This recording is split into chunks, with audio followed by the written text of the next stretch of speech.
स्वराज्याचे गुप्तहेर शिवनेत्र बहिर्जी नाईक यांच्या संपूर्ण कार्याचा वेध घेणारा व्हिडिओ फक्त आणि फक्त आपल्या चॅनेलवर।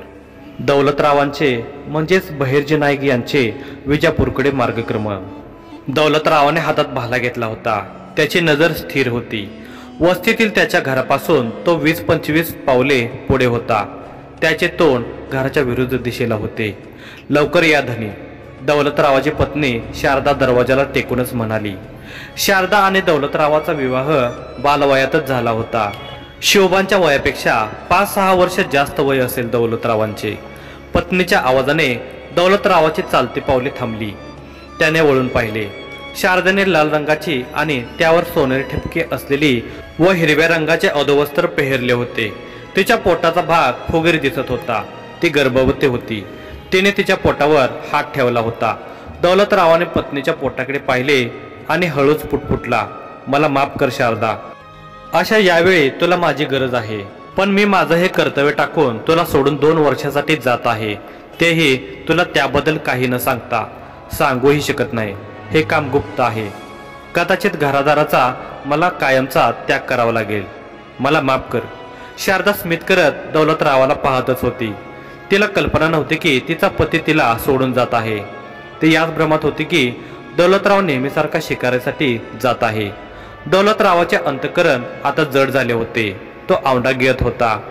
चला दौलतराव, शारदाचं प्रेम आपल्या पावलांना कमकुवत करेल। त्याआधी इथून निघायला हवं। स्वराज्यावर आपण जीव ओवाळून टाकला आहे। प्रेम, सुख, परिवार ह्या बंधनांनी आपला लगाम खेचायला नको। दौलतराव स्वतःशीच बोलत होता। त्याने त्याच्या डोळ्यातल्या पाण्याला जिरवले आणि वळून स्मित करून पाहत म्हणाला, जंगलात फार आत जाणार आहे। उशीर झाला तरी काळजी करू नको। दौलतरावाने पुन्हा नजर फिरवली। आता त्याच्या नेत्रांना धारा लागल्या होत्या। नेत्रात शारदाचे चित्र कैद करून तो चालू लागला होता। गालापर्यंत पोहोचलेले अश्रूंचे ओघळ मनगटाने पुसत तो चालला होता। पायवाटेने डोंगर चढून तो वस्तीपासून बराच दूर पोहोचलेला होता। आता त्याने वळून पाहिले। मागे हिरवेगार जंगल असलेली 20-25 घरांची त्याची वस्ती होती। त्याने दीर्घ श्वास घेऊन डोळे घट्ट बंद केले। मग डोळे उघडून निश्चय भावाने वस्तीकडे पाहिले आणि झपकन वळून तो चालू लागला। भीमा नदीचे काठ। रात्री ठरल्याप्रमाणे आज सकाळी दौलतराव वस्ती सोडून निघाला होता। रस्त्यात कान्होजींनी त्याच्यासाठी घोड्याची व्यवस्था केलेली होती। त्या घोड्यावर स्वार होऊन सूर्य मावळण्याच्या घटिकेपर्यंत तो इंदापूरच्या पुढे भीमा नदीच्या काठापर्यंत पोहोचलेला होता। ठरल्याप्रमाणेच दौलतराव नदी पार करून दुसऱ्या तीरावर पोहोचला। नुकताच सूर्य पश्चिमेच्या क्षितिजा पलीकडे गेला होता। तितक्यात चंद्राने आकाशावर आपला ताबा मिळवला होता। त्या रुपेरी प्रकाशात दौलतरावांचा शुभ्र घोडा आणखीनच चकाकत होता। दौलतरावाने घोड्याच्या मानेवर थाप मारली आणि तो घोड्यावरून खाली उतरला। क्षणभर त्याने घोड्याला गोंजारले। घोड्याने पाठीला सौम्य झटका दिला। त्या झटक्याने त्याच्या पाठीवर तरंग निर्माण झाले। दौलतरावाने घोड्याला झाडाखाली बांधले आणि आजूबाजूचे लुसलुशीत गवत उपटून त्याच्या पुढ्यात टाकले। दौलतराव परत नदीपात्राजवळ पोहोचला। खळखळ वाहणाऱ्या पाण्यात चंद्राचे भंग होणारे प्रतिबिंब दिसत होते। दौलतरावाने आकाशात पाहिले। त्या सुंदर नाजूक चंद्राचे रूप पाहून त्याला शारदाची आठवण आली। त्याने डोळे घट्ट बंद केले। तो अत्यंत अस्वस्थ झाला होता। तो त्याच्या पत्नीवर अतिशय प्रेम करत होता आणि ती गर्भवती असताना तिला सोडून जाणे त्याला जास्त पीडा देत होते। ईश्वरा, माझ्या पत्नीची काळजी तुझ्यावर सोडत आहे। तिला सावरून घे। मला माहितीये व्याकुळ होऊन ती आता उंबरठ्यात बसली असेल। तिची नजर मला शोधत असेल। मी दिसावं म्हणून ती तडफडत असेल। काय करू ईश्वरा? मी तिला सांगू शकत नव्हतो। त्याग हा हेर घडण्यासाठीचा पहिला आघात असतो। मला शक्ती दे ईश्वरा की मी हा त्याग सहन करू शकेन। या भूमीवरच्या लाखो जीवांच्या रक्षणासाठी, स्वराज्यासाठी उभे राहणाऱ्या शिवबारायांच्या कार्याला यशस्वी करण्यासाठी मला बळ दे। पुटपुटत दौलतरावाने ओंजळीत पाणी घेतले आणि चेहऱ्यावर आदळले, पण त्याच्या पाठीवर एक हात आला। दौलतरावाने पटकन वळून पाहिले। गुरुदेव, तुम्ही सांगितलेल्या ठिकाणी पोहोचतच होतो। थोडं हातपाय धुवून येत होतो। इथं जवळच आहे ती झोपडी, तरी कदाचित तुला दिसली नसती। कान्होजी म्हणाले, तुम्ही सांगितले होते ना, पारिजातकाच्या झाडाजवळ झोपडी आहे। सुगंध येतोच आहे। सुगंधाचा वेध घेत पोहोचलो असतो। दौलतराव बोलत असताना कान्होजी दौलतरावाच्या चेहऱ्याकडे पाहत होते। दौलतरावाच्या ही गोष्ट लक्षात आली होती, परंतु त्याआधीच कान्होजींनी दौलतरावाचा कष्टी चेहरा हेरला होता। काय झालं दौलतराव, तू कोणत्या दुविधेत आहेस का? कान्होजींनी दौलतरावाच्या खांद्यावर हात ठेवत विचारले। नाही, कोणतीही दुविधा नाही आणि कधीही नसणार। स्वराज्याच्या कार्यापुढे दुविधा असू शकत नाही। माझा निर्णय ठाम आहे। चेहऱ्यावरील आविर्भाव बदलत दौलतराव म्हणाला। विवाहित आहेस? कान्होजी अजूनही दौलतरावाच्या चेहऱ्याकडेच पाहत होते। हो, पण असे प्रश्न का गुरुदेव? मान फिरवत दौलतराव म्हणाला। परिवाराला सोडून येण्याचं दुःख तुझ्या चेहऱ्यावर उतरलं आहे म्हणून प्रश्न केला, पण आपण विसावा घेणार आहोत। त्या झोपडीमुळं तुझी ही वेदना कमीच आहे असं तुला वाटेल, पण झोपडीमुळं कसं आणि कोणाची झोपडी आहे ती? दौलतरावाने प्रश्नार्थक नजरेने पाहत विचारले। माझ्या एका साथीदाराची। तो या नदीवर नावाड्याचं काम करायचा। नावाडे आणि तुमचा साथीदार? प्रश्नार्थक मुद्रेने दौलतरावाने विचारले। होय, पावसाळ्यात एकदा नदी ओलांडताना त्याच्या नावेत बसलो होतो, तेव्हा त्याच्याशी ओळख झाली होती। मुळात त्याचा स्वभाव मला आवडला होता। अगदी भरभरून बोलायचा। बोलता बोलता कधी मी त्याच्या गप्पामध्ये रमलो आणि कधी तो मला माझा बंधूसखा वाटायला लागला, कळलंच नाही। तो प्रत्येक गोष्ट अगदी मनापासून सांगत होता। नदीच्या सहवासातले त्याचे प्रसंग आठवणी तो मोठ्या उत्साहानं सांगत होता, पण प्रत्येक गोष्ट सांगताना शेवटी तो थांबायचा, काहीतरी आठवून शुद्ध व्हायचा आणि विषय बदलून पुन्हा बोलू लागायचा। त्यामुळे मला जाणवलं की त्याच्या हसऱ्या चेहऱ्यामागं प्रचंड दुःख लपलं आहे। मग? दौलतरावाने थांबून विचारले। सांगतो।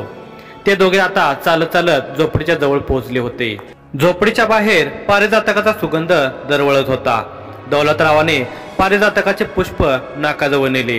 त्या पुष्पाचा सुगंध नासिकामधून मस्तिष्कात सामावून घेण्याआधीच कान्होजींनी दौलतरावाच्या हातातील पुष्पावर मूठ झाकली। कान्होजींच्या अशा वर्तनाने दौलतराव पूर्णपणे गोंधळला। त्याने भुवया उंचावून विचारले, हे काय गुरुदेव? या पुष्पावर फक्त माझ्या त्या साथीदाराचा अधिकार आहे। कान्होजी व्यथित होऊन बोलत होते। दौलतराव मात्र बुचकळ्यात पडला होता। मला पूर्णपणे जाणून घ्यायचं आहे। दौलतरावाची उत्सुकता वाढली होती। कान्होजींनी वळून नदीच्या पाण्यावर नजर फिरवली। नदी पात्रात पाणी कमीच होते, तरी त्या पाण्याचा दगडावर आदळण्याचा कर्णमधुर आवाज कानावर पडत होता। कान्होजी आणखी पुढे आले। त्या दिवशी मी माझ्या साथीदाराच्या मनातल्या दुःखावरून वाहणाऱ्या बनावटी हास्य लाटांना थांबवलं। त्याच्या खांद्यावर हात ठेवून त्याला विचारलं, 1.5 वर्षापूर्वी तू हसताना बोलताना क्षणभरासाठी कुठल्या तरी विचारात जातोस, भान आले की पुन्हा हसून बोलतोस। काय झालं? काही समस्या आहे का? कान्होजींनी नावाड्याला विचारले। नाव आता तीराला लागली होती। नावाड्याने नावेतून पटकन उडी घेतली आणि खुंट्याला बांधून ठेवलेले चराट नावेच्या पुढच्या टोकाला बांधले। त्याने वळून पुन्हा कान्होजींकडे पाहिले। कान्होजींच्या पेहरावावरून बराबर वर खाली नजर फिरवून तो नावाडी म्हणाला, तुम्हाला तीरावर पोहोचवलं आहे मालक। तुम्ही विजापुरी जात असाल।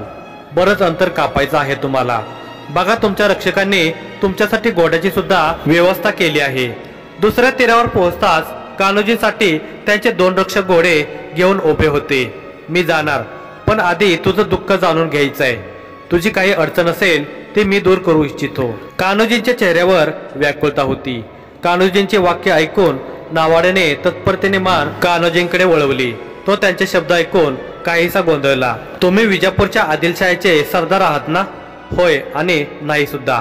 कान्होजी पुढे आले आणि म्हणाले। म्हणजे? नावाड्याने भुवया उंचावून विचारले। आम्ही शहाजीराजांचे वफादार आहोत। आता कान्होजींच्या चेहऱ्यावर क्षणिक अभिमान झळकून गेला होता। शहाजीराजे तर आदिलशाहीचे मातब्बर सरदार। नावाड्याच्या चेहऱ्यावर स्मित होते, परंतु त्यात आनंद अजिबात नव्हता। त्याच्या हसण्यात तिरस्कार झळकत होता। त्याच्या अशा हसण्याने कान्होजींना क्षणभरासाठी स्तब्ध केले होते। त्यांच्या मस्तिष्कात क्षणार्धात अनेक विचार येऊन गेले होते। शहाजीराजांनी तर याचं काही वाईट केलं नाही ना? नाही, राजे एखाद्या नावाड्याचं का वाईट करतील? पण मग राजांचे नाव ऐकून त्याने तिरस्कारात्मक स्मित का केलं? कान्होजी त्यांच्या विचाराच्या तंद्रीतून बाहेर आले। त्यांनी दोन्ही हात त्या नावाड्याच्या खांद्यावर ठेवले आणि विचारले, तुला मी माझा मित्र मानले। माझ्या अंतर्मनाला वाटतंय असं काहीतरी आहे जे तू माझ्यापासून लपवतोयस। मित्र? नावाड्याने कान्होजींच्या चेहऱ्यावरून नजर हटवली आणि चालू लागला। कान्होजी हताश आणि निराश होऊन त्याच्या पाठमोऱ्या आकृतीकडे पाहत होते. त्यांना त्याच्याबद्दल अत्यंत आपुलकी निर्माण झाली होती आणि म्हणूनच त्याचे दुःख जाणून घेतल्याशिवाय त्यांचा पाय निघत नव्हता. न राहून त्यांनी हाक मारली, हे बघ, तू जर सांगितलं नाहीस तर मी इथून जाणारच नाही. कोणते दुःख तुला त्रास देतंय का? मित्रा, काय हवंय तुला? कान्होजींची विनवणी ऐकून नावाडी जागच्या जागी थांबला. मान वळवून म्हणाला, माझी पत्नी. कान्होजी अचंबित झाले. त्यांनी हे उत्तर अपेक्षित केलेले नव्हते. त्यांनी पटकन विचारले, काय? कुठे तुझी पत्नी? या पारिजातकाच्या खोडाजवळ. नावाडी झाडाखाली पाहत उद्गारला. कान्होजींनी झोपडीसमोरील पारिजातकाच्या खोडाजवळ केलेल्या मातीच्या किंचित फुगीर भागाकडे पाहिले. त्या फुगीर जमिनीखाली त्याच्या पत्नीला पुरले असल्याचे कान्होजींच्या लक्षात आले. ते त्या नावाड्याच्या आणखी जवळ गेले. त्याची नजर अजून त्या फुगीर दिसत असलेल्या जमिनीकडेच होती. तिथून नजर सारून त्यांनी नावाड्याकडे आत्मीयतेने पाहिले. आतापर्यंत लपवलेले दुःख आता त्याच्या चेहऱ्यावर स्पष्ट दिसत होते. त्याच्या डोळ्यांना पाण्याच्या धारा लागलेल्या होत्या. काय झालं मित्रा तुझ्या पत्नीचे? कान्होजींनी विचारले. पारिजातकाच्या फुलात रूपांतर. नावाड्याच्या गालावरून अश्रूंचे ओघळ वाहत होते. त्याचे शब्द ऐकून कान्होजींनी व्यथित होऊन क्षणभर डोळे बंद केले होते आणि मग डोळे उघडून त्यांनी विचारले, त्यांचा स्वर्गवास कसा झाला? तुमच्या विजापुरी लोकांनी ओरबाडलं तिला. मनगटांना अश्रू पुसत नावाडी म्हणाला, काय? कान्होजींसाठी ही वार्ता धक्कादायक नव्हती. त्यांना आदिलशाही सरदारांची सैन्याची कारस्थाने माहीतच होती, परंतु नावाडच्या पत्नीसोबत त्याच्या मित्राच्या पत्नीसोबत हे घडल्याने ते दुःखी झाले होते. इथं नदी तटावर आमची 3 घरं होती, 3 कुटुंब होती. त्या दिवशी आम्ही नावेनं आदिलशाही सैन्याला नदी पार करून दिली. नदी पार केल्यावर त्यांची नजर आमच्या स्त्रियांवर गेली आणि तो पुढे काही बोलण्याआधीच कान्होजींनी त्याला थांबवले. त्यांनी सगळ्यांना मारून टाकलं. कान्होजींनी आत्मीयतेने हळूच विचारले, स्त्रियांना अपवित्र करून मारलं, मुलांना तडफवत मारलं आणि नंतर पुरुषांच्या पोटात तलवारी खुपसल्या. नावाड्याच्या अश्रूंनी वेग घेतला होता. आणि तुला का? कान्होजींचे पुढचे वाक्य पूर्ण होण्याआधीच नावाडी म्हणाला, त्या आदिलशाही सैनिकांना नेहमी नदी पार करून देण्यासाठी मला जिवंत सोडलं गेलं. दौलतरावाने हातातले पारिजातकाचे पुष्प त्या स्त्रीच्या थडग्यावर सोडले. नावाड्याच्या भेटीचे वर्णन करताना कान्होजींच्या नेत्रांना धारा लागल्या होत्या. दौलतराव सुद्धा व्यथित झाला होता. त्याने झोपडीकडे नजर टाकली. नावाडी झोपडीत असावा या आशेने त्याने झोपडीत हळूच ढुंकून पाहिले. तो विचारात हरवला होता. तो नाही आहे. कान्होजींच्या शब्दाने दौलतराव भानावर आला आणि त्याने वळून पाहिले. आता कुठं आहे तुमचा साथीदार? दौलतरावाने सुकलेला कंठ भिजवत विचारले. विजापूरच्या दरबारात. ऐकून दौलतराव थक्क झाला. त्याला तिथं बंदी तर केलं नसावं या विचाराने त्याच्या अंतर्मनाला घेरले होते. चल दौलतराव, विश्राम करू, कान्होजी पुढे म्हणाले आणि झोपडीच्या आत गेले. त्यांच्या पाठोपाठ दौलतराव सुद्धा आत गेला. झोपडीत काही मातीची भांडी शिल्लक होती. बाकीची भांडी चोरीला गेली असावीत.